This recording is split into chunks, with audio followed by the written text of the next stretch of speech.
आज जम्मू कश्मीर के हालात, जमीनी हालात की बात करें तो आतंकवाद का बोलबाला है, अपराध का बोलबाला है। यहाँ आर्थिक बदहाली जम्मू कश्मीर के अंदर छाई हुई है। युवा इस समय बेरोजगार है, जिसका जीता जागता उदाहरण है कि जम्मू कश्मीर में सत्ता हथियाने के लिए जो बीजेपी ने मास्टर स्ट्रोक खेला था, जो गैर स्थानीय लोगों को यहाँ पर मतदान का अधिकार दिया जा रहा था, वो मास्टर स्ट्रोक की भी पूरी तरह से हवा निकल चुकी है।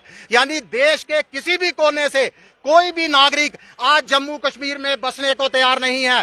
कोई भी बड़ा निवेशक जम्मू कश्मीर के अंदर निवेश करने को तैयार नहीं है। यहाँ लोग विकास के लिए, रोजगार के लिए तरस रहे हैं। आर्थिक मंदी चौतरफा छाई हुई है। तो बीजेपी को छोड़ तमाम राजनीतिक पार्टियां जम्मू कश्मीर को विशेषाधिकार देने, राजनीतिक प्रक्रिया यहाँ पर जो है लोकतांत्रिक प्रक्रिया बहाल करने और राज्य का दर्जा पुनः देने